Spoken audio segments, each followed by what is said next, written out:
Hey, hey, BCC. Hey, hey, BCC. The Black Culture Club. BCC. Hey. Matt got me sounding real right. This a black show, but our producer's white. He's white. Hey, we out here shining like a light. If you don't like grits and glory, go fly a kite. Yeah. Find something to do. Our show is cooler than you.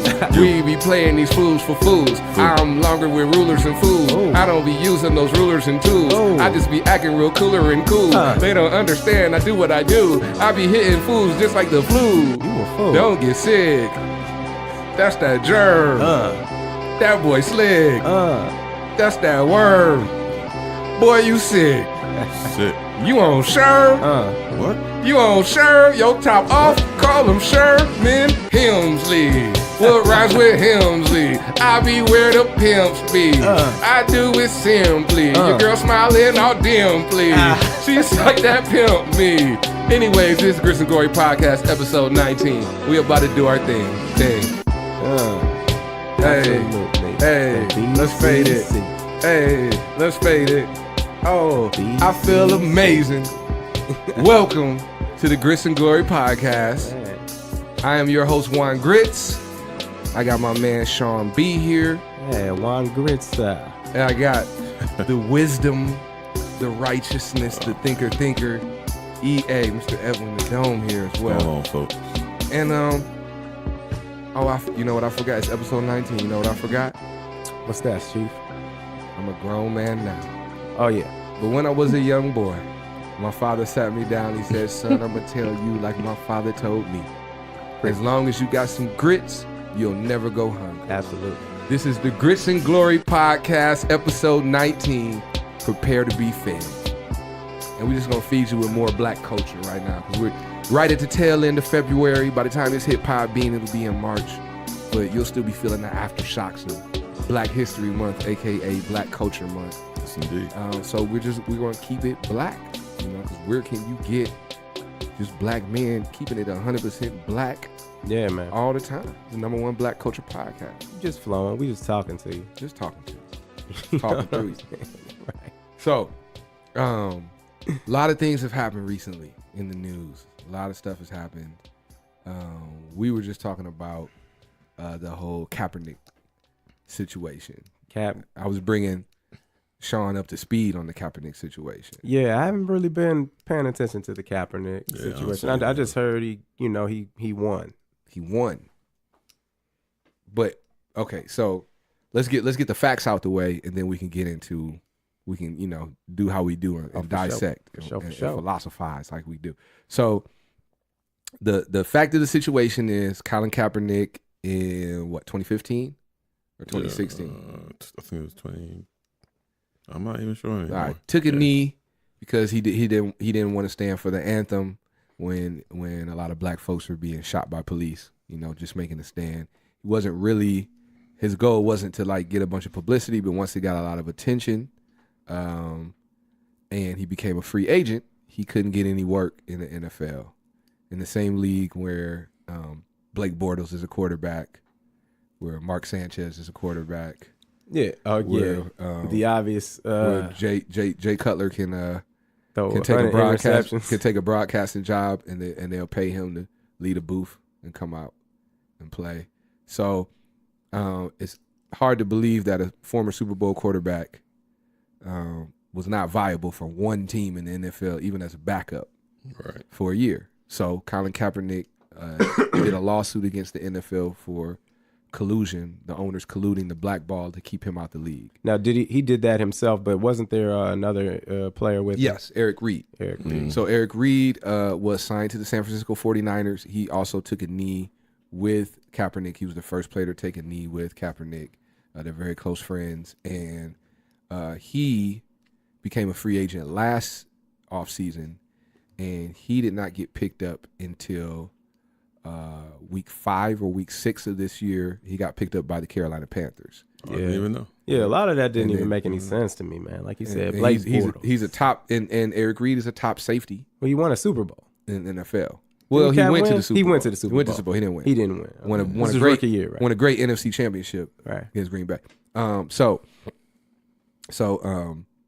Eric Reed, back to Eric Reed. Eric Reed became a free agent this offseason, didn't get signed to week 5 or 6 by the Panthers, and then he had an unprecedented 8 or 9 random drug tests throughout the season. Dang, yeah. You know what? I was in college. I thought that they call it random, but that's extremely random. Like, but it's always you though. Extremely frequent. Was it always you? Hey, look, I know in college it was me having to go to get randomly tested a lot, and I guess I don't know why it happens to some people. But it's random. I don't know. Why is it always you though? It's random. It's missing, just a roll of the dice, if you will. So he's in on the lawsuit too. Right. So he's in on the lawsuit too.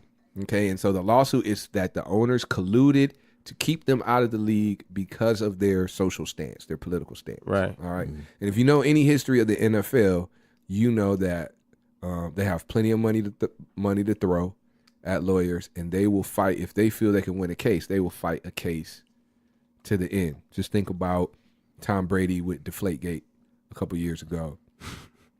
Yeah, I forgot about that. Yep. And it's always the Patriots. It's always like Tom Brady. Now it's Robert Kraft. I don't know if you want to touch on that, but let's stay on Cap. Let's see what's going on. It's always the Patriots.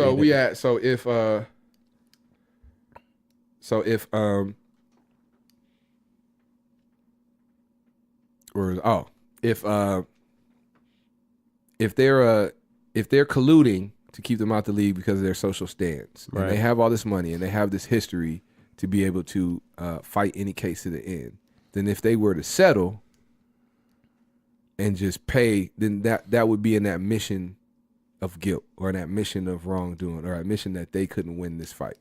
Who is they? They're the NFL. The NFL. So you agree with that? If the NFL settles with Cap, yes, and is Eric Reed and Cap together?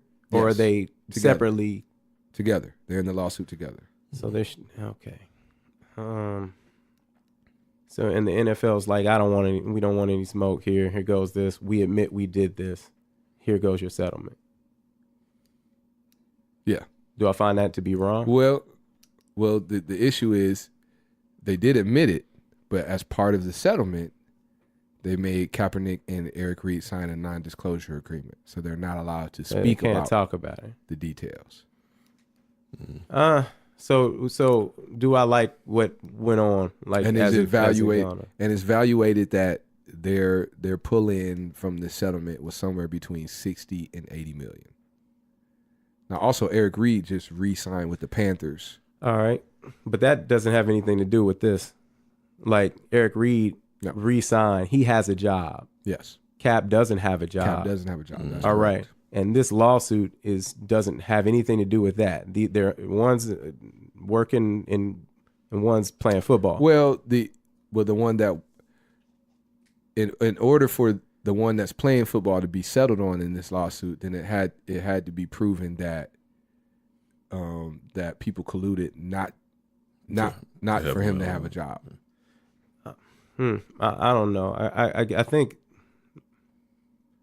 that's confusing. I don't know. I think I would have to read on that because to really have a better position on it. I know that if the NFL, all of those details notwithstanding, has said to both Cap and Eric, this is the amount of money that we're willing to settle this issue with you for, and Cap's gonna take the money.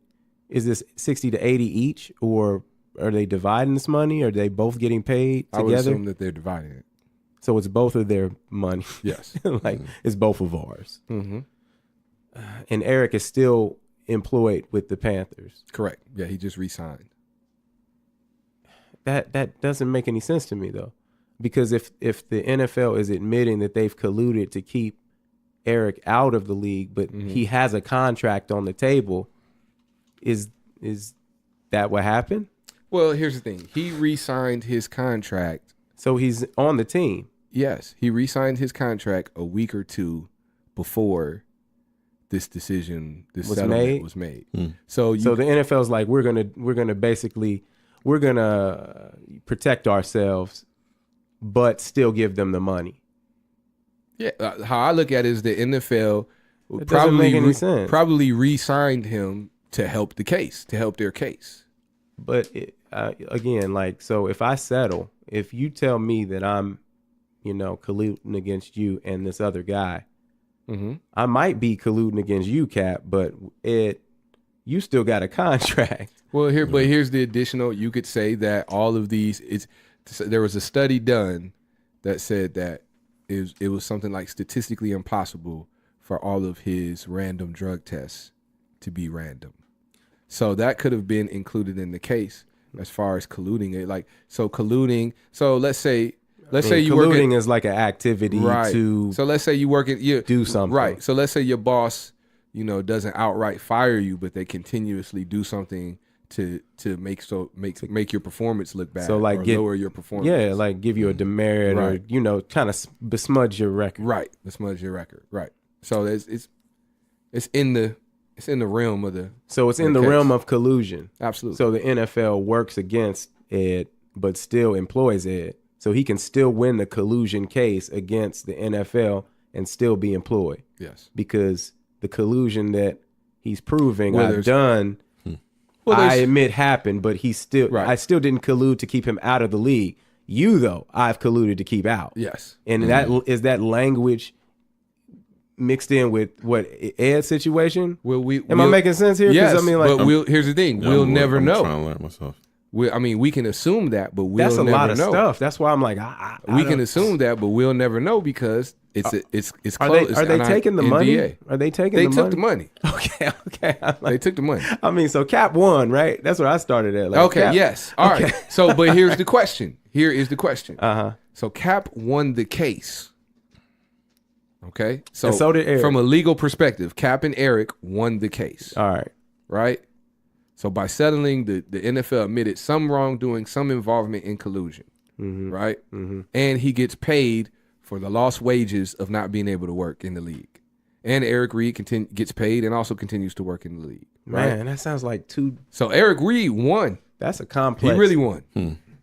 But he really won. That's what it sounds like to me. But and Cap still hasn't been offered an opportunity in the NFL. He will never be offered it. So the NFL says, Eric, Ed, you're cool, but Cap, we're going to give you this money and go away. Eric, Ed, we got you for one more year. 3. He signed for 3 or 4. I think he signed for 4 years. Okay, so how should I feel about that? Is that the situation? Because that sounds real messy, and it sounds... That's my question to you. That it's a win on the case side. We agree that it's a win on the legal side, right? We agree that it's an individual win for Kaepernick and for Eric Reed as football players and professionals, right? Right.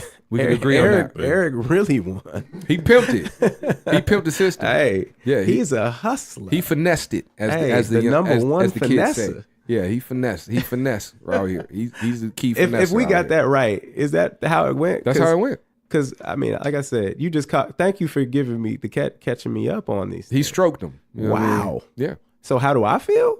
You feel now you're starting to feel excited. You're starting to get a little charged up. Heck, I'm getting some info. But at the same time, like, how do you? How should I feel? I don't have any of that. How's that benefiting my everyday, or benefiting something that I can recognize makes me feel good? I mean, I'm happy that they won, and I'm happy that the NFL has been proven, or at least they admitted that they do collude. If that was what was in the actual lawsuit, I'm glad that there's evidence that, something that I think everybody looking at the situation knew, and that is the NFL, the league, did not want certain people to be in it, and it looked like it happened to be Kaepernick. I see the same thing. I thought I saw the same thing happen in the NBA. Like, why wasn't Stephon Marbury playing when he should have been in the last? Well, no, I'm just saying, like, these owner leagues will get together and say who they want to play and who they don't. If the NFL was proven guilty, or if they say, here goes some money because you got me, Eric, you can play. Colin, we still don't want you. Here's your money. We're paying you to go away. Mm-hmm. Eric, we're paying you because you prove we colluded along with Cam proving, with Cap proving we're colluded, but you get to play. Mm. That's what it's kind of like, how am I supposed to feel about it? But I think, I think what Ron's trying to get to in regards to that, I think, even though Eric Reed was there, most people know Cam. Cam was like, Cap. Okay, sorry, Cap. Yeah, I did that. It's Cap. It's Cap. It's not Cam. Most people were talking about, most people connect him with the face of the whole NFL, and the hats. The whole he got the hats, bro. Thing with the NFL. And so in that sense, that's probably maybe a reason why, I don't think people attribute Eric, even though they know, but to me he wasn't like the face. Since we mentioned it, I mean, we're talking about it. So are we like blowing his cover or something? No. Like, cause I mean, he's in all that. No. Now people be like, Eric Reed did make out on it. No, man, goodness gracious, what he gonna do with the money? But I think what Ron was trying to get to in regards to is what does that if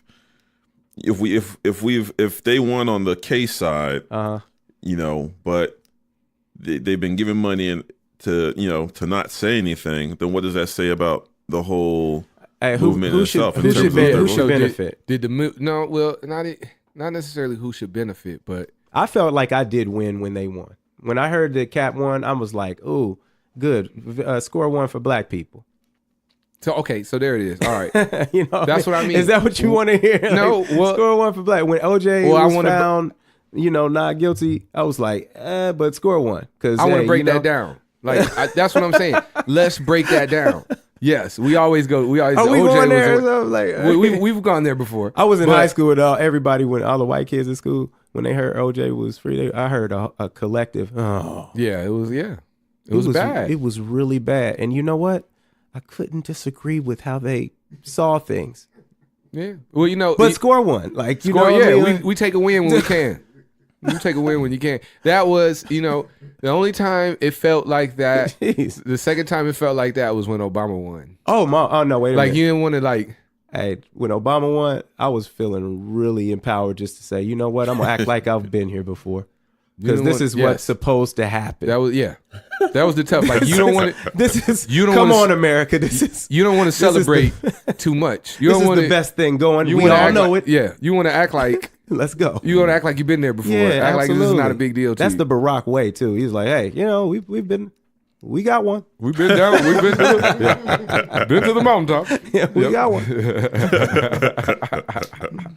That's pretty good. So. Yeah. All right, so but how should I feel about Cap? Right, what's going to happen? Cap win? What's gonna?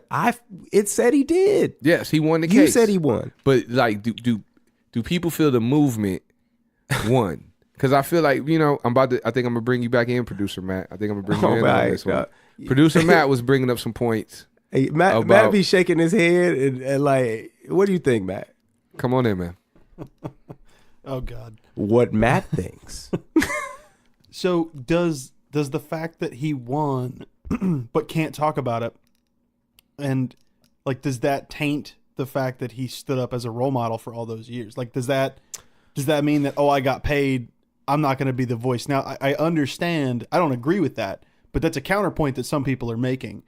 But the other part of it, at least, is if he can't talk about the case and how the NFL did him wrong for being black and speaking out, he's always going to be a symbol for that, even if he's not allowed to talk about it. So those were the two things I wanted to throw at you.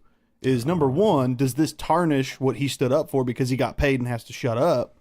Or two, does it just mean that he's going to be a living symbol of it for good, and he doesn't have to talk about it anymore? He can just be him, and it's transcend, like Muhammad Ali, right?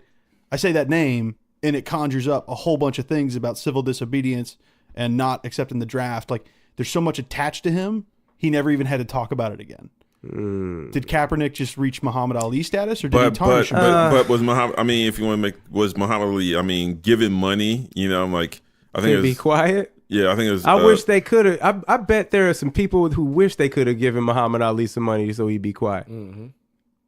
Just a side. This is a random sidebar. I'm gonna just throw this jab out here real quick, and then we're gonna go back to the topic.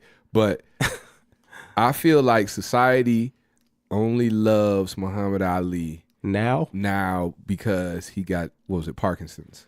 Oh man, what? Are you serious? Yes, because if he stayed the outspoken Ali that he was when he could speak clearly, I don't think the love will be there. I think most people see Ali as the guy, you know, lighting the torch at the '96 Olympics. That's not. That's. I mean, I don't know. I'm you got to wrap I'm be honest. because everybody. I feel like that's how I see. I feel like black people see the '70s militant Ali, and I feel like everyone else sees. I will talk with my, and this might just light be me. the torch Ali. It just be me. Like I talked to my mom, and she would talk about the fight, not like the Ali as a boxer. You know, my family maybe watched a lot of boxing. I don't know. Maybe I have a, you know, the boxing culture is closer to my family. I would watch Sugar Ray, Hector Camacho, you know. But when she talked about Ali, she told me that when she thought he shouldn't fight anymore, because, you know, boxers kind of go, they get long in the tooth, they still get in that ring. Was it with Larry Holmes? She said she cried. Yeah. Okay. That was rough to watch. So I can't connect my love or what I know about the man and the legend Muhammad Ali with just the Parkinson's thing. But if you're saying that, I think majority culture started to love him after that, I would say that's when after he was boycotted or basically not allowed to fight, his title stripped for speaking up and getting political, not allowed to make money, and then coming back from that to become the champ again, you know, that right there is something that's undeniable. Okay. The Thriller in Manila. Yeah, absolutely. Okay. I think that's fair. I think that, and then plus he had the mind to go with it. So it's like, I think white people have to know you're serious. And when you're serious, they're, you know, whoever white people is, you know, whoever white people is, when you have the respect of the media, I would say, then you have a choice to either be quiet and kind of maintain that status or continue to trailblaze and say things that matter and agitate people. Right, but I guess what I'm saying is when you say those things, people don't love you during that time. When it's 10, 15, 20 years later, they look back and go, "Oh, you were so courageous and I love you and I see it and blah blah blah blah blah." Yeah, but during that time, they don't like you. They don't like you. But I think that's consistent. Let me tie it back to what Matt said. So one of the key things is Muhammad Ali was a boxer first. He's always a boxer first, and then he's this social activist. You know what I mean? What is Kaepernick? Kaepernick is a football player first. And Ali was a boxer first? Yes. So the bottom line is Kaepernick is a football player who wants to play football. And what he's saying is I should be able to play football and have my political views at the same time and it not be a big deal. I'm going to Google how many statements Kaepernick has made. I mean, I haven't even heard him say anything. And that's my point. Okay, and that's another point. So your question, Matt, your question, Matt, does it taint what he's trying to do? It's because the media built it to make it seem like he's trying to, you know, create this. I don't know what he's trying to do. He's trying to create this movement where this social media movement where you feel like people following Kaepernick towards something, okay? But that's not what he was doing. You're saying he's a football player first? A couple of things. Okay, he's a football player first. So one, he wants to play football and he wants to be respected for his skill as a quarterback. That's one.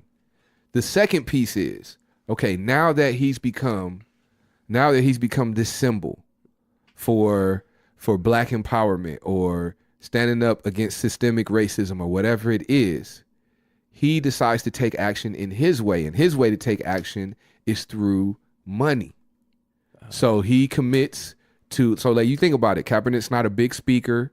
He's not a, I haven't heard him say much of anything. He's not a big speaker. He doesn't even give statements to the the press. He's not a big speaker. He's not a big talker or anything like that. Or maybe he has. Maybe I just what he said when he started taking a knee, and people say, "Well, what are you going to do? You know, is it just going to be the symbol, or what are you going to do to back this up?" He said, "I'm going to donate $1 million to, you know, charities that I believe in. And he did that, didn't he? he? He completed that. Yes. Yeah, he did that. He completed that. So that was very early on, though, right? I mean, it's still continuous now. The Know Your Rights camp. If you go on Twitter or go on Facebook, Know Your Rights camp is active. It's been very active for the last few years. They have programs that teach people in the community how to interact with the police safely, how to handle a traffic stop safely. He's doing good stuff. They sell suits to. They provide free suits to convicts. Mm-hmm. You know, he supports black businesses. All of the things. That's how he wants to make his difference, and he's still making his money. So, from his perspective, I still say, even on the social tip, he won. Okay, what I think is skewed is our perspective and our expectation as people on the outside looking in when we create these narratives about people. Once we put this label on you, or you're a freedom fighter, so you need to be on TV talking about this and that. You need to be leading marches. You need to be. But I thought that's so what I think.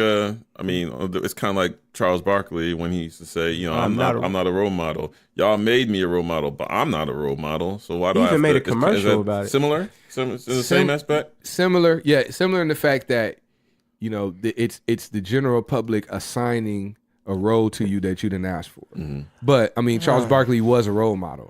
You can't negate. But that. But what do you think? Do you think that he is Colin an activist? Absolutely.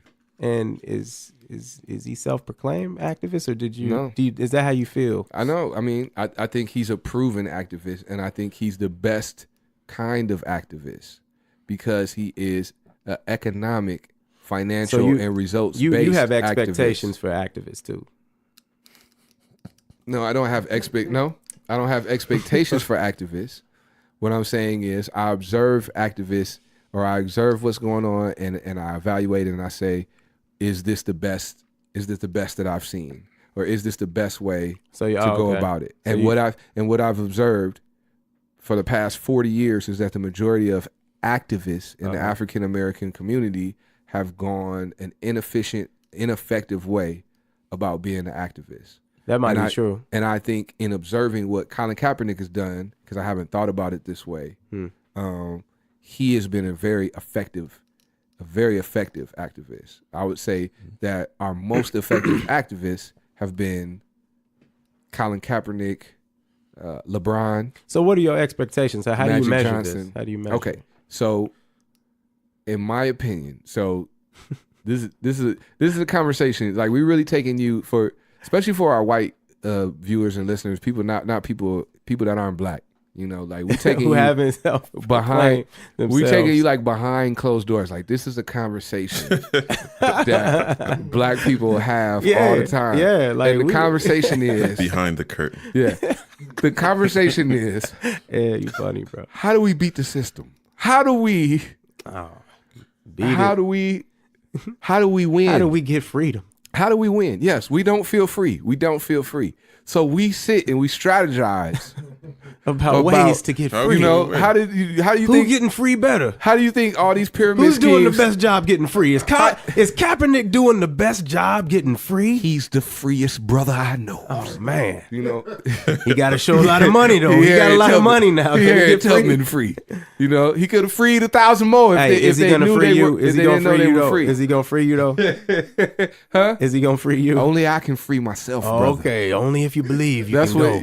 you got to wake up. We got to wake up. Now we hitting you with all these platitudes, but I'm so serious. I'm dead serious. Like, so this is what we talk about, and so we taking you behind the curtain. So this is the key thing. We have been raised and brought up to believe that the formula to getting what we want is to have like a magic leader that Why you gotta call him magic? well, just stay with me. A magic leader that just galvanizes us. He's gonna speak for us, and he's gonna have these followers. He's gonna do everything, and then we're gonna win, and then we're gonna be equal, and we're gonna get our freedom. And so, you know, we thought we had it with Martin Luther King, and we got to sit on the front of the bus. We got to drink at the same water fountain. Oh man, We got to sit at the counter. No, you sound like that's trivial though. Like, it's trivial that was actually an issue in the first place. But it was. It was. So, but what I'm saying is that's not a major in the grand You saying scheme we're doing of things, it different now? in the grand scheme of we things. should do it different. That's a surface win. We should do it different. So, okay, get That's back like- to Kaepernick. this How like- is he doing it different? He can't talk about how he's going to do it, can he? And mention the NFL. He can. See, I'm going to bring this back. We talking about NFL. He can. Like- People don't listen. What? People don't listen. He got paid. And Eric Reed also got paid. Yes. And he's about to get paid more by playing. But Colin can't even Yes. play in the league. So who's winning? They both winning. I still score one for black people, man. You know, because Yeah. Cap won. Well, Cap won. when Cap wins, black people. But how win. is he doing it different than and But- what is he focusing So here's on? I'll give So, you an I mean, example. I'll give you an we example. should go back to Matt's question. I'll give you an example. Okay. Floyd Mayweather Oh, jeez. has 3 times the amount of money that Kaepernick just won in this settlement. Okay? Yeah. Now, when Floyd Mayweather wins, do black people win? I don't know. I mean, I still might count it. One black person won. Hey, look, I still might count it. I One mean, black I'm person keeping my won. own list, you know. Okay? The people when the Hey, when when the Serena people wins, I count it. when the people that give back Mhm. win, we win. Okay, so Okay? So when Jay-Z and Beyonce win, we win. When Diddy wins and we get schools, he built schools in New York, and there's a Revolt TV, which is more of a black channel than BET is. We win. okay, so how do we win? When LeBron James no, starts let to me ask you promise this. school, How- we win. How do we win? Because dropout and literacy rates How are do we still win? the same. Okay. All right. So I mean, okay. So we have. what so, are we talking about? So Like, all right. So let me give you. We're going back to history. Yeah. So that's one school of thought on how we win is that you get the magic leader, and he's beloved. All black folks think alike and follow him, mhm. and he's beloved by white folks and helps them see the light, and we all just come together. that kind of sound like church. And we know that doesn't happen, but that's the formula we've been following since the 60s. So, Cap. Then formula number 2 is we become radical, revolutionary. Yeah. We storm the White House and just, you know what I mean? And I think it was the philosopher Andre 3000 that once said, I believe he said, Negro, they made them gats. They got some ish that'll blow out your back from where they stay at. Yeah. So You know what I mean? hostile takeover is not a strategy. So no, we can't. You know there's what I only mean? 13%. We can't. And then you can't even Right. count on our African Right. brothers. I don't know. I mean, so again, that's we the gonna whole. get to that. That's the whole revolution will not be televised.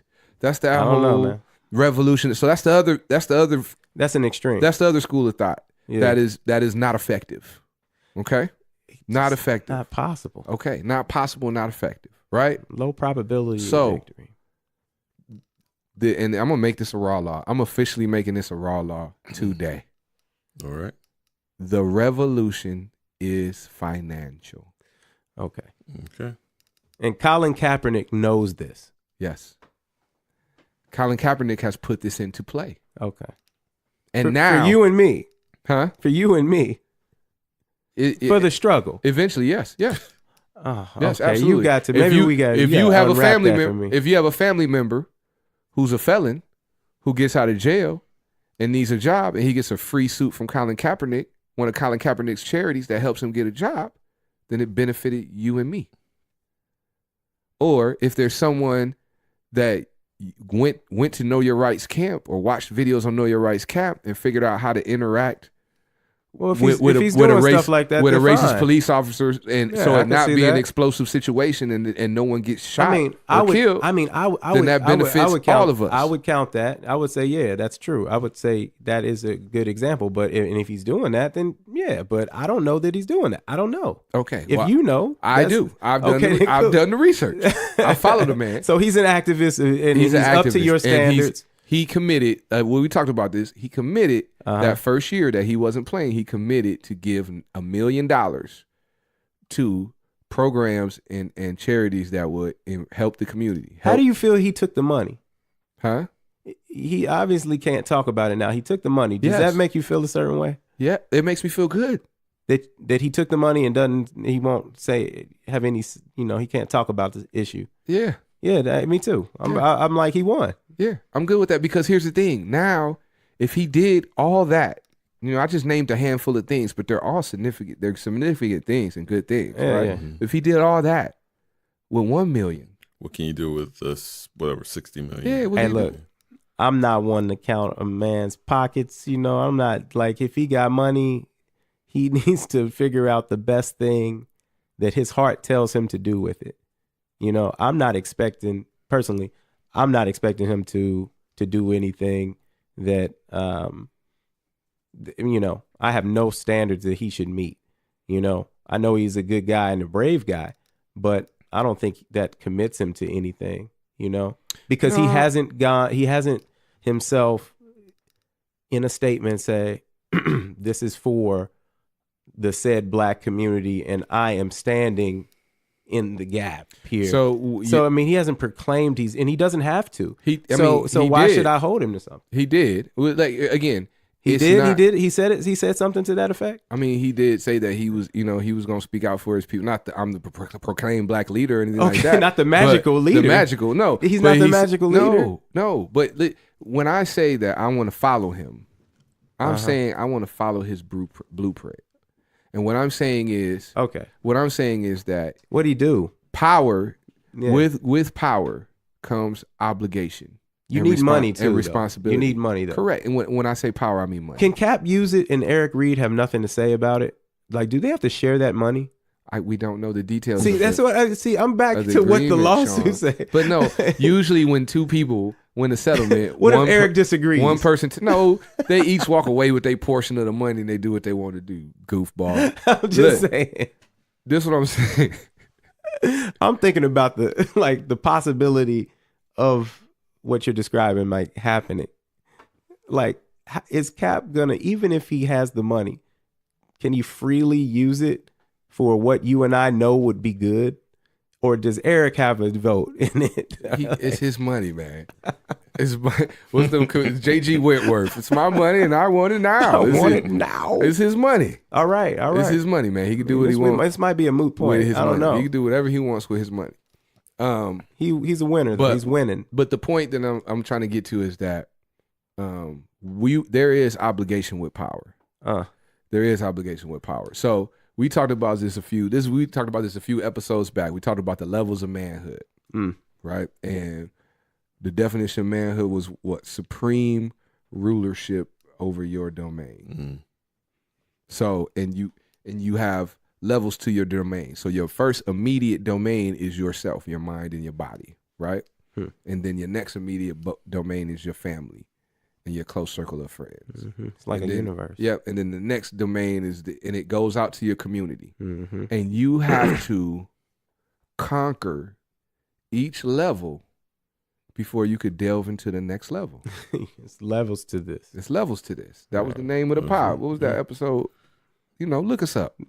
Google that. It's levels to manhood. Google it's levels that to joint. This. It was a great pod. Right. So on the same token, those of us, not those of us. I'm not there yet. To whom those much of is you, given, those much is expected. the folks that are well off enough to have put their family and at least a generation or two beyond their family in a good financial position, have a responsibility to assist their community. Oh, okay. So be that as it may, I agree. I think any good do-gooder is gonna feel that way, right? I would hope that people feel that way also. But how do you hold people accountable? Or do you feel do you feel any sense of do you think that Cap should be held accountable for what he does with this money? And if so, no. How? No. Okay. All right. No. So it's his money. It's he his can money. do what he wants to do with it. You hope that people might hope that, well, you won't judge him. You won't judge him. You can put it into the community or whatever. Why would I judge him? This is what I don't understand. Why would I judge him when he's already done more Okay. than So we're on the same page. most millionaires anyway. And we didn't mean to cut you off, EA. Hold on. EA, what were you saying, man? Oh, I can't remember, man. Y'all could. I can't. I was going somewhere. Okay. I can't remember. Okay, but real quick, why is that? It's like if somebody steps out and it's like, I'm fighting for this. I believe in this. Yeah. I'm about this. I'm gonna put my neck on the line for it. Why is our our instinct to go, well, you better do it the right way, or you better do it? I don't know. That's a good question. You better do it this way, or you better be effective in it, or it's not worth it. It's not worth it to who? That's a good question. I think that people feel pressure undue pressure. Right. I don't feel like, and that's the point I'm making is I don't think Kaepernick had this plan to be this icon. I think he just was a man doing a thing. Yeah, doing his thing, and then you adjust, and then you move and you adjust. Right. But what we, as the #1 Black Culture podcast, what we want to instill in our people and instill in the mentality and instill in Black culture is that you have to give back. You have to provide back. You have to give back. I think, and it's great for any good person to give back to their community, but specifically to Black folks, we have to invest back in our community because no one else is investing back in our community. I'll be intentional about saying that I think we all believe that, but there are people out there who just happen to be Black who don't believe that. And that's okay. Okay. And I'm going to just say that, you put that out there, so be that as it may, it's like, do I really think hard about what Kaepernick in his winning does with the money in the fight or the struggle? No, I don't. I think that was the initial answer to your initial question. I don't hold any pressure over him or whatever. I don't see it that way. I just think it's a victory. I think it's a victory. I think it is. And he can do what he wants to do. Right. And I do applaud him for doing what he's done up to this point. He's done a lot without saying a lot, Exactly. Yeah. And I think that I believe when you were talking about different kinds of leadership, different strategies, I do appreciate people, not just celebrities, but people who I see every day just doing stuff just to do it. Mm-hmm. Like just to make things a good place, and like we were talking to Matt earlier, producer Matt. Yeah, appreciate your feedback, producer Matt. You came, dropped some jewels, got us going. I'm glad I was gonna stop and say, well, what do white folks think, white Matt? Since Ron was like, our producer is white, I'm like, that'd be interesting because as Black men, we think one way, and maybe we have expectations over our folks that we herald in the public, our celebrity, or you're just everyday person in your neighborhood who you think is very special. We have that pressure on them sometimes. It's like, represent your culture, and it's maybe people just trying to be a good person. I would like to take a moment and just state for the record that I don't represent all white people. Yeah, no, you do. No, on this podcast you do. You do. You do. You don't in like real life, but on here, yeah, you are white people. Hey, Matt is a member of the NAAWP. White people. It's the National Association for the Advancement of White People. So look, no. But Matt's cool. But going back to like you brought, we don't represent all Black people too. So let's just say that. But we the #1 Black Culture podcast. Number one of the world, Craig. So look, going back to the strategy piece. Yeah, even when we talk about Martin Luther King, even when we talk about the magic leader Negro, he got to have some money behind him. He got to have some funding behind him. He did not. Matt, you're going to have to play this back because I said you need money. Right. He did. Yeah. He had to have some money behind him. So it was the people, it's the drug dealers and the Sammy Davis, seriously, and the bootleggers, as they call numbers runners, and Sammy Davis Juniors of the world, and the churches, used to be the churches. Well, what you talking about? Washing that money? Well, that you just mentioned drug dealers and churches in the same that helped fund his movement. Everything so helped. Money, it all goes back to the money.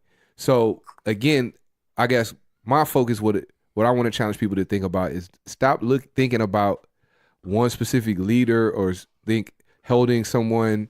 You see someone take a stand and holding them to a different standard. Yes. Instead, just think about what you could do or what you could take their approach or what you could do to take it. Because at the end of the day, it has to be a collective Just move. do We it. all have to collectively invest back Yeah, just invest into what we believe in. And that goes for any community, in any group. You have to invest back into your community and group. So, yeah. But I do want to switch gears a little bit. Yeah. You know, I feel like we have, I want to throw white people a bone and help, like really show some Matt's love. going to catch it on behalf of all white people. Since Matt came in and he participated, I want to really, really throw him a bonus in here. And so, you were talking about like some black folks won't agree. Like Floyd. On my, yeah.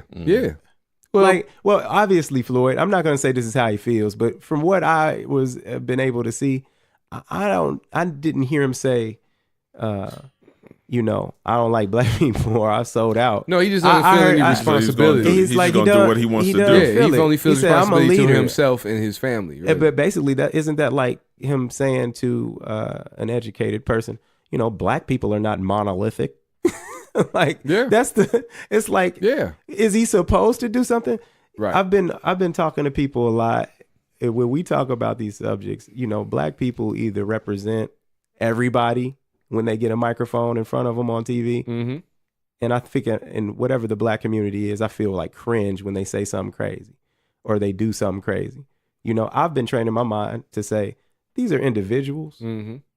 That doesn't represent me. I mean, because I know I have a whole bunch of friends that don't act like that. And that's why I'm saying, that's what, like when you said there's people who don't agree, that's okay. Yeah. Y'all don't have to invest back in the community. Floyd is just not, you don't have to, like Floyd is not required to invest back in the community. But just let me know he's not an activist. But if we're gonna in win that way, if we're gonna win as a whole, yeah, we have to hold ourselves to the mentality that if we True. reach that Floyd level, you got to be conscious. We give back to the community. You got to be but conscious. You always have your individual choice first. So one thing we want to talk about real quick, black people, and there's my question that we threw out. Do black people prefer African American or black? I don't know. Or Negro or colored? No. Are you gonna throw the rest of them out there? No, I know you wanted to. You're like obsessed with colored. No, I'm not. You are, man. Well, hey, look. The word colored, man. First of all, is it because you light skinned? I grew up in the '80s. No. Hey, look. I don't think so-called black people were colored in the '80s in the North. They might. You said in the North. Yeah, I don't know. And it's not even really a laughing matter. It's just it humors me though, because there's a lot of titles, and I imagine if I were white, I was telling you in another conversation, I'm like, if I were white, I'd probably be a little frustrated. I'm like, what? How do I address you? How do I address you? Guys don't even know what to call yourselves. We were talking about at the end, right. So this is what we're going to give. I can't win for losing, right, Matt? They're like, I was told African American, but you guys like black. What am I supposed to do? My God. Negroidian? Wait a minute. Negroid? I think you made that word up. So we're going to give it to you, white folks. We personally, we prefer black. We call each other black, and that stems from originally being called Negro in the '60s, and then Malcolm X and other leaders out there pushing black instead of Negro and pushing a sense of pride with black. And also we built our own culture inside America that is it is American culture. Listen to James Brown. It's separate. Yeah, it's separate from. African, like we've been disconnected from our African roots. So we don't, unless, like EA are African American. He's African American. See, we got to start talking in like national blood types. I'm African. Why would we say African? I always wanted, what I want to switch it to? African and American. Well, hold on, Ron. When does it go away? Like, when do you're going to probably like, when do you lose the extra African? We're confusing ourselves and we're confusing the white people. Let's help the white people out. Let me get back to it. Listen. Because Matt's like, what? See, this is my point. So white people, this is all you need to know. Look, Matt's dying. Look, white people, this is all you need to know. You always, I'm looking right at the camera. You always want to say African American. Just to be safe. Just go with African American. You want to know why? In a room, because in a business room. It's professional and it's formal. You can't BPC. You can't be slang with that many syllables. You know, it's a lot of syllables. African American. That's a lot. Like it just sounds. You want to enunciate when you say it. African American. You know, it has a regality to it. You're crazy. You know what I mean? Man. African American. You know what I mean? So you do that and you'll be fine. What about Afro American? Okay. Only old black people say Afro American. If you boomers say Afro American, you the blackest. You're my Afro. You super black. Like you were around when the Watts riot happened. All of that. So Mr. Tibbs. Anyway, but for what? That's the good Afro. Oh man, they call me Mr. Tibbs. But and that's it. He might possibly be a Negro too. Come on, man. We gotta help the white people. Hold on. So look, you want to say African American, and the reason why is because black in the wrong context could be taken. You could be offensive. You have to watch your tone. Yeah, it's about the tone and the context and the enunciation. So I give you the example. I give you the example. if you were saying, you know, my daughter Susie, she was just playing with this lovely little black girl, and they were just having a ball. And I just thought she had these braids, they were so cute. You're fine. Everything's good. We're good. We're Gucci, right? Gucci, But no, don't do that. All right. Yeah. So then, but we are not Gucci. But here's the thing. There's a way that you could say black that it sounds disrespectful, and it's all in inflection. It's really the B and the L. There can't be any space. Yeah, you're right. Between the B and the L. So I'm gonna give you the same. I think that's facts. I'm gonna say this. So I'm gonna give you the same example. That's major. So you'll be like, you know, I let Susie play outside, and she walked up with this little black girl. Yeah. What? Yeah. Wait a minute. Yeah, that's dead giveaway. That sounds like nigger. You just called me nigger. You just said that's black. It's disdain and disrespect in that space between the B and the L. It's not respectful. So you just went ahead and just said the thing. You know, I'm gonna just use N-word. I'm part of the NAACP. You gonna say N-word? I'm an NAACP member. We buried the word. It's dead. That's goofy. It's dead to me. We'll get back to that. Put a pin in that. That's goofy. Yeah, we're gonna have to take our next hour on the N-word. We're gonna do episode 20 on the N-word. Oh, now you saying it. So, nigga. So look. Oh my God. So look. Help him out. What Paul Mooney say? I say it 3 times a day. It keeps my teeth white. Hey, help him out. Give him the different categories. Give them the different categories of addressment that you think. You don't ever, if you got a little twang or you got an accent, you could be trying to say black and really pronounce your B and L and be like black. And now I'm like, you got a problem, man? You almost got to be there. You got a problem? You got to be there. If you say African American, you can't mess up the A and the F. I know you're trying to be respectful. You can't mess up the C and the A. If you say, hey, I know, but then sometimes I do feel like some people stress the fact they know the word African American just so you know that they're trying to be. Oh, I was hanging out with this African American fella. Yeah. Like, I'm cool. But I respect it. You're being respectful. Just be respectful. Yeah. It's like, it's like me calling, if I run up on a little person and I call him a little person and not a midget, I'm being respectful. Whoa. Yeah. But I'm gonna be honest, if I'm talking with y'all, I'm gonna say midget. Yeah. But when I get around them, I'm gonna be like, so people would say stuff among their friends. Yes. You like, we gotta admit that happens. Do you and little people, is this a place little people frequent or what? You do that. So the N-word is something you should never address. No, this is what I'm saying. I know it's some of my white folks that's at home saying it, calling us niggers. You know what I'm saying? Oh my God. And you're like, and you get out here and you want to be like, hey nigger, black African, what do I call you? So what if they're not even, hey look, bro, what if they're not even knowing that they're trying to be offensive? I know some people who I know black people just say it. It's a word. That's like different. We just talking to white people. So right now. Address them because they We address confused them. about that. So African American is always the way It's to a go. safe bet. And then one of us, look, we'll laugh or something and be like, man, you know what? You don't have to say that. You can call me black. And then That's like the icebreaker. and then now you're in there, but keep your B's and L's tight in them. Keep those tight. Matt. Black. I don't want to hear any black because sometimes you say stuff and it's kind of like I put a little tone at the end. It's like I'm saying this, but am I asking a question? Don't Be sure with it. don't black. Is it? Don't do that. I know that's what their brain is saying. So just It's make like, sure I hope I have this right. crispness. No delays. Just black, crisp. Hey, You should spit it out. You don't even say it. Just spit it out. Black. that might But still be too strong. That's for after people. we give you. That's after you get cool with us and we give you the green light. So now let's go back to black people. Yeah, If you so-called. say African American around me, I'm gonna think you the boys. I'm gonna think you got a wire on. You got the. I think you Hey, got a wire hey, on. Ron. I was chilling with one of my African American friends, and I'm black. Saying that to you, you'd be like, "Are they black?" I get real confused around you. Like, Yeah. like everything I say to you will be like, I don't know. After that, you'll be like, hey man, so what? You wearing a wire, man? Is- yeah, what you everybody- coming right? They be like, so this your crib? I don't know. I don't know, man. Who this?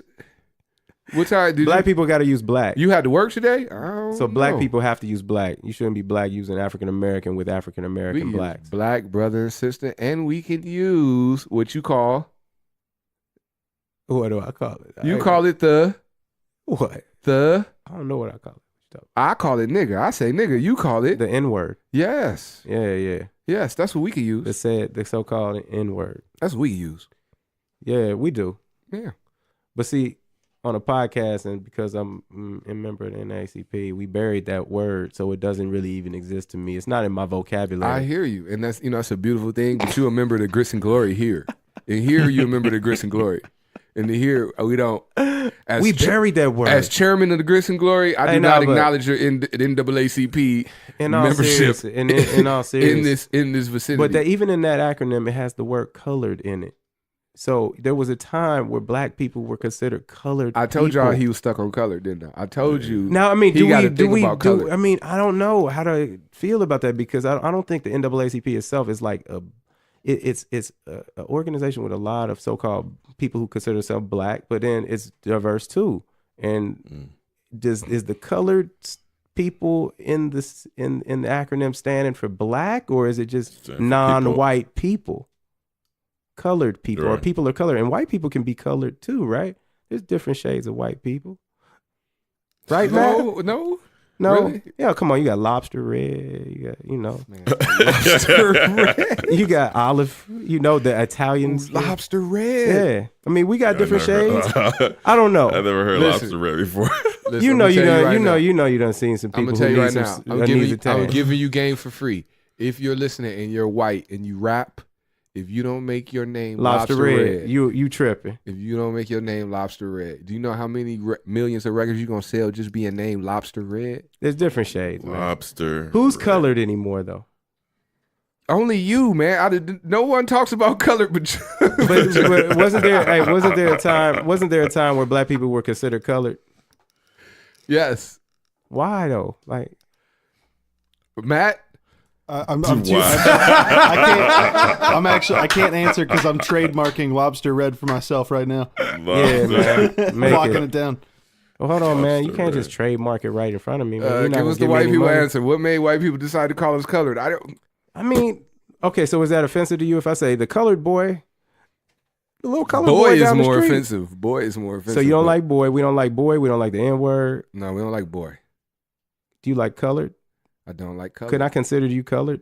I don't like color. But here's Can I consider you but colored? Are you a colored person? Here's the twist. Here's He's the a twist. person of color. Here's the You're twist. a person of color. I though. like person of color. I You love like person of color. Yeah, so I okay, love people okay. of color, but I don't like colored. Jeez, that's deep though. No, not really. Because you don't want to own the fact that it's colored. No, it's not. What's the it's a negative connotation, right? It's not that deep. It's just context. You're a person of color, but not colored. Yes. That's ill. In person of color, he's a person first. Yes. Yes. I'm a person. First. Person with a capital P. Right. You're defining me. If I'm colored, you're just defining me by my flavor. Like that's what I'm saying. Like so I mean, there's a lot of terms, but we want to just be black people, man. So I mean, but it's kind of like with the whole African American and black, right? If somebody says you're African American, right, it's like just as when you're a person of color, African, it's like, well, at least you acknowledge that. I have some sort of my roots. Yeah, come from you're somewhere. acknowledging my heritage a little bit, right? Right. Yeah, no, there's benefits to African American, like, because I want us, getting in college. I think we should, I think we should try to make an attempt to connect back with our African roots and learn more about that culture and just embrace and recognize the influence of African culture in our culture now that we carry on, that we don't even realize that we carry, but it just doesn't sound cool. We have to, like Matt is incorporating lobster red. Like, we as a people, whoever we is, have to come together to like put these things in motion, like systematically. Like, let's decree something. Like, there is no Negro committee that decides anything. With this #1 Black Culture podcast is what we do. We decree. So this is what I'm saying. Ed, you're gonna be African American. All right. We need African American. African American is for white people. We need that for them. We're just going to keep them safe. It's going to keep them safe. It's going to keep us safe. Man, I never thought about it like that, but you're right. That's what we need it for. What we need black for us. You got to put some, like, when you say African American, you got to put some respect on your tongue. You don't have to put any respect on your tongue for black. We still got to get to Afro Americans. They still exist. They're from like the 50s or something, right? Probably so you 70s. think it's so? Just a thought. So, I mean, I know in the United States we consider ourselves black, right? But like in regards to like in terms of it being just for white folks to say African American, like, wouldn't it be, I guess, even kind of going back to what you're saying, beneficial for us to consider ourselves African American, just so it makes us want to really figure out where we come from, or just like get more information in regards to our heritage. 'Cause I think a lot of times for people, black folks, we kind of just floating. We run, we know we have of African heritage, but we don't know anything. We don't know anything other than beyond that slavery. Mm-hmm. You know what I mean? But if we dig a little deeper, I mean, now we got, we have DNA and everything. We can find connections, with that. So would it be really, what I'm trying to say would it be beneficial if we maybe try to really put that out there a little bit more in terms of being African American? Because everywhere else, if you're a person, if you're a black person in Mexico, they consider themselves Afro-Mexican or Afro-Mexicana. But they still use Afro, like.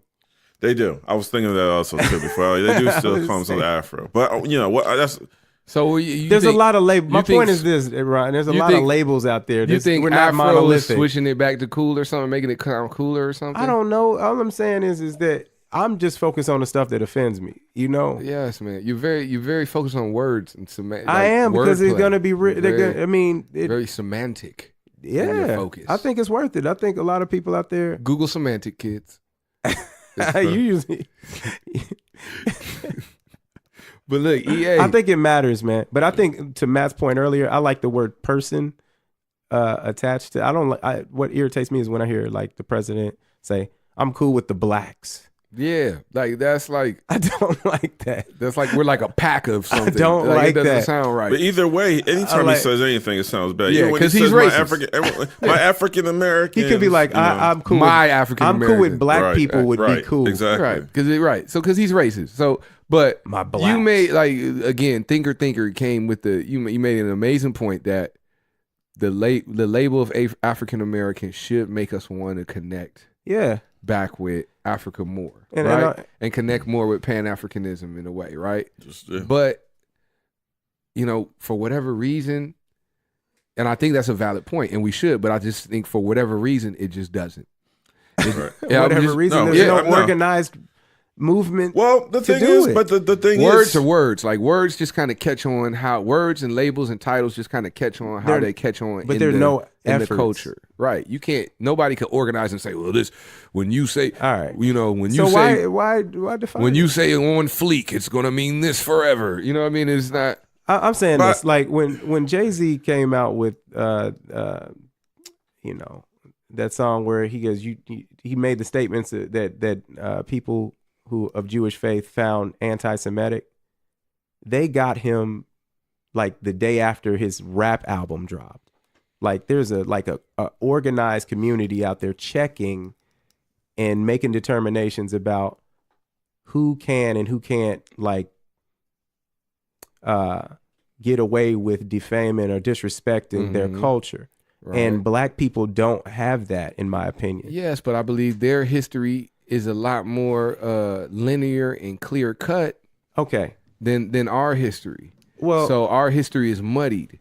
So what should we do about that? Nothing, and just keep doing what we want to do. Here's the thing. I think it's kind of like what I was saying. I mean, there are certain things that should make us want to. I mean, but don't. But it don't. But then, I don't know if it's a culture thing because you have people in like South Carolina and North Carolina who do identify and they actually do carry on their culture, their African culture. You know, the Gullah, right? Gullah, yeah, Gullah, and they are the people who were brought to the United States. Gullahs and the Geechees, and they have the, you know, they've tried their best to maintain their culture and their history.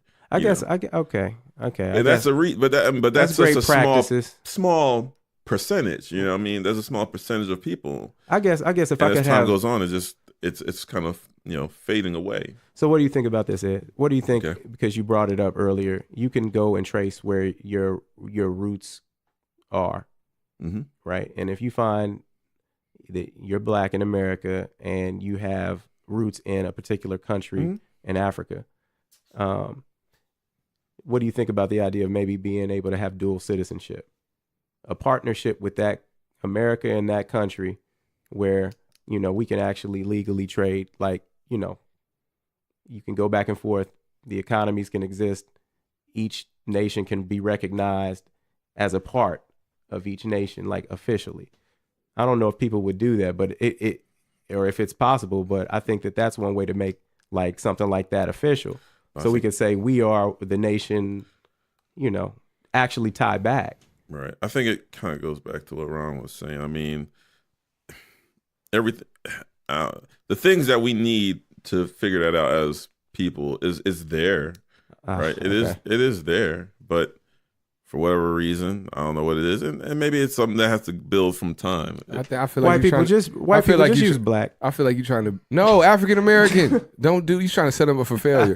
Listen, you see how we could go back. I feel like you're trying to set up another magic nigga system. No, it's not one of those magic N-word systems. We can't police our words. All of us must say, oh man. This okay, way. So but I look at the news and I'm like, what should I care about or not care about now? That's a good call. That's a good question. That's a real good question. What's going to be taken seriously? And that's what we're going to get into in our next hour. I'm tired of it. No, we're going to get into the N-word. It's 2019. Nigga, we're going to get into nigga and N-word, and we're going to get into intention and like what you should focus on. I think that's what I was kind of going in the direction of. I want some intentional, you know, movements. Right.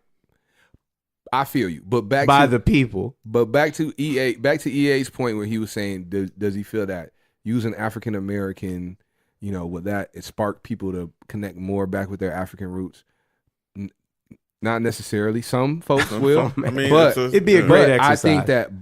I think actually being black encompasses, like when we see ourselves as black, we see Africans and all other black people from all other countries. We see them as black as well, right? Even though they see themselves, right? So what about that's something South Africans who come here? They see themselves as South Africans. What about the Afrikaners? And that's kind of why African American is almost like a silly title in a way, because if you like your parents are Ghanaian, so you see yourself they're Ghanaian Americans. Right? Is that how I say it? Or Ghanaian. Ghanaian Americans. They're Ghanaian Americans. So someone from Togo, they're Togolese Ghanaian American blacks. They're Togolese Americans. But see, you know, or South African. I'm South African American. Though? But see, they're not African American, or are they? I would say, I could be is wrong. Good. This is what it is. This is going kind of off topic. No, I want to clear this up. But we're gonna get 5 more minutes. All right, 5 more minutes. But I think you said they would be considered Ghanaian American. I don't think they would. They would just be considered Ghanaians living in America. Yep, that's what I'm saying. Ghanaian American, but not African American. They would be considered Ghanaians. Right. They're Ghanaians living but they in America. be black though. I mean, in America, they're In black. America, they be black, but anywhere else, they be Ghanaian. Ghanaians, right? And so that's my whole point. Like they connect their ethnicity with their country. And they connect their ethnicity with their nationality. Yes, with their nationality. Thank you. Right, and so because we were separated from that, we can't connect that same way. That's interesting. I don't know that's the same equation. But being black, are the same. But to me, saying that you're black acknowledges that you have that disconnect, and it affords you the ability to research into your history. So I'm gonna do a free plug. Because I'm going to do this. I'm going to tell y'all. I'm going to come back and tell y'all the results. I'm going to do a free plug, for a company just because I believe in it. AfricanAncestry.com is the DNA test for African Americans, for black people. I'm looking some of this stuff up. We're here discussing. It's a black-owned company, and they will trace you back to your specific tribe in Africa. A percentage of you. They have They have two types of kits. They have a maternity test kit for your mother's side of the family. They have a paternity test kit for your father's side of the family, and then you can buy a bundle to get both. But I would recommend any black people that want to know about their history to do that. I've done Ancestry DNA, and it gave me a baseline. And I appreciate it, but I wouldn't necessarily recommend that for everyone. So, would you legally, upon knowing that you find your background, you said you're Togolese, right? No, well, my majority is Bantu peoples, the Cameroon, Congo. Is there a flag for Bantu peoples? Peoples, Southern Bantu. I'm not sure. What country? What Cameroon? Country? He said Cameroon, right? You would be Cameroon. Cameroon, Congo area, and then Togo is the next highest percentage. Oh, okay. And then Nigerian is the next highest percentage, and then Italian. So is the next highest? Okay, percentage. All right, that's good. Well, maybe we come back to it. We're about timing out of this conversation. It could get deeper. I got questions. We can get into that in the next hour. Questions. I got more questions. That's good. So, every episode of Grits and Glory, we want to give you something to think about. Yeah. So for white people, think about saying African American. Just think about it. Practice that. Think about it. Don't do your hey nigga African American. Just do that. And then I think they got it down, man. I think that the white folks, they got it. They know it. So for my people, think about think about your role. Think about your individual role for your community. Is there anything individually you could be doing to better your community, your people?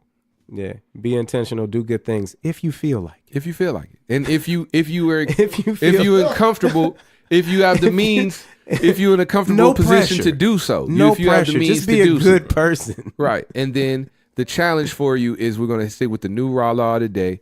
The raw law is the revolution. The revolution is financial. Our challenge. It's always been. Our challenge for you is find something outside of your normal job or where you normally play with your money and see if you can build it in a stronger way. Next time you got to give us the Kaepernick plan. I still didn't hear about how he was strategy wise, changing the face of moving us forward as a people. But I want to hear about it. You know what I'm saying? Invest in property. Is that what you're saying? Are you is this, what's that movie, the kids movie, The Troll King or something like that? Is this? Oh, what's his name? Are you trolling me? Oh, no. Hey, you know what? Did you hear anything we talked about for the last hour and 20 minutes? Hey, his name was Poppy, though, on Trolls. See? I got an 8-year-old. Yeah, that's true.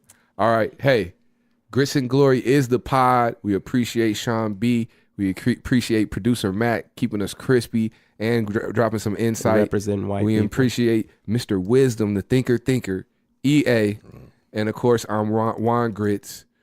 Please Don Juan. Share, like, Grits. comment, follow us on Podbean, follow us on Facebook, YouTube, Twitter, all of that. Instagram coming soon. And as always, we want to leave you with. Go ahead, EA. Just try and do your best to be the best human beings y'all can be. That's it, man. There it is. That's it. Grits and Glory is the pod. We out.